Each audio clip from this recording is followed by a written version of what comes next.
Good afternoon and welcome to WeFM's 3 p.m. news. I am your presenter, Rajiv Providence. First, on the local scene, police have expressed concern for a continued non-compliance with certain traffic regulations, registration plate specifications in particular.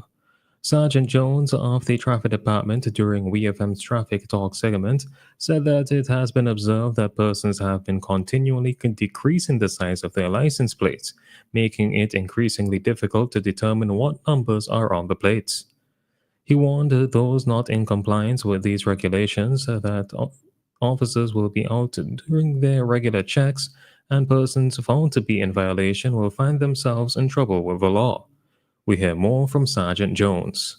The concern that we continue to see motorists reducing the size of the numbers on the identification mark that's on the number plate. We want persons to desist from this practice, check with the department, check with the police garage to see what the specifications are in the structure of your number plates, but we continue to see persons making the number plates on the motor vehicle smaller and smaller, making it very hard for you to distinguish what those numbers are on the plates. We want persons to know that the police will be out doing their regular stop and checks, and if your vehicle is not in keeping with the regulation, your vehicle could be brought into the station, and any police officer at any time has the authority to call up any motor vehicle for inspection.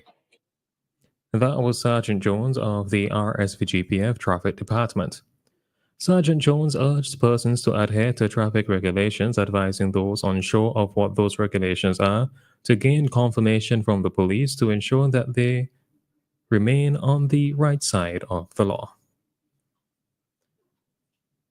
Aubrey Walters, a 51-year-old farmer from Fitzhughes, was charged with assault after an investigation revealed that he attacked 43-year-old Anthony Harry, also a farmer in Chateaubelair, on December 2, 2024. Walters allegedly struck Harry on the left side of his body and neck with stones, resulting in actual bodily harm. Walters was granted station bail of $1,500 AC with one surety and is scheduled to appear before the Chateaubelair Magistrate Court on January 15, 2025. In another case, 27-year-old Danica Samuels, an unemployed resident of Connery, was charged with damage to property. Investigations found that Samuels caused significant damage to items belonging to 45-year-old mechanic Dino Walker between January 1st and 2nd. The damaged property, which included a JBL speaker, a glass sliding window, and a standing fan, amounted to $1,550 EC. Samuels will appear in the Kingstown Magistrate Court to answer the charge. Still on the local scene, Prime Minister Dr. Ralph Gonsalves has underscored the strategic priorities in St. Vincent and the Grenadines' reconstruction efforts following Hurricane Beryl. Speaking on the extensive rebuilding required, Dr. Gonsalves highlighted the government's focus on fortifying critical infrastructure and addressing urgent community needs. According to the Prime Minister, hospitals and clinics needed significant expansion and fortification, while schools such as Mary Hutchinson and Stephanie Brown required near total rebuilding.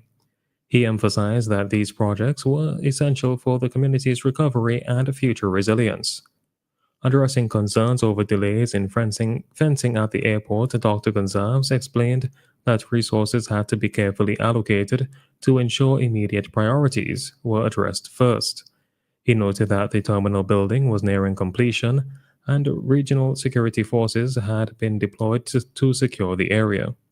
However, he indicated that hospitals, schools, and prevented livestock from straying onto the runway were prioritized. On to news in the region. Catadupa St. James, Jamaica recently hosted Sam Sharp Day celebrations to honor national hero the Right Excellent Samuel Sharp for his role in the 1831-1832 Emancipation War. Organized by TPD Co. and the Catadupa Heritage and Eco Tours, the event featured cultural performances, traditional foods, exhibitions, and community tours to promote Catadupa's heritage. Acting TPD Co-Director Kerry Ann Lowe Mullings highlighted the importance of preserving Sharp's legacy and fostering sustainable tourism in the community. Launched in 2022, the Katadupa Heritage and Eco Tours aimed to showcase local culture and natural beauty while inspiring resilience and progress, echoing Sharp's fearless spirit.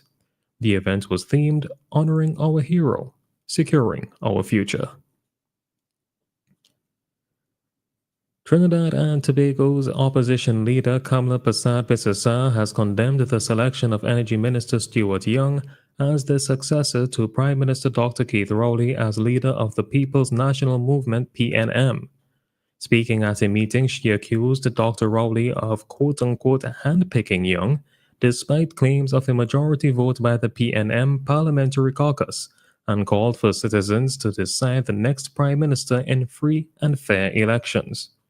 Persad-Bissessar criticized the Young's cabinet's recusals due to conflicts of interest and called for the announcement of the general election date, suggesting internal observers be present. Meanwhile, Dr. Rowley defended a Young selection, stating the process was smooth and expressing confidence in Young's ability to prioritize the nation's interests. The development follows Dr. Rowley's decision not to contest the 2025 general election and his intent to resign as PNM leader. Under Trinidad and Tobago's constitution, the Prime Minister is appointed based on the majority support in Parliament, typically the leader of the majority party. Finally, on the international scene, Meta has announced it will discontinue the use of independent fact-checkers on Facebook and Instagram, replacing them with community notes, where users can comment on the accuracy of posts. CEO Mark Zuckerberg justified the change, citing concerns over political bias among third-party moderators and a desire to prioritize free expression. Joel Kaplan, Meta's new head of global affairs, stated that while the use of independent moderators was well-intentioned, it often led to user censorship. The move has drawn criticism from online hate speech campaigners, with Avali of Global Witness accusing Meta of aligning with political motives, particularly to favor the incoming Trump administration. Critics argue the shift avoids accountability for hate speech and disinformation on Meta's platforms. This has been WeFM's 3 p.m. News. I have been your presenter, Rajiv Providence. Join us again at 5:30 for WeFM's Evening News, and we thank you for listening.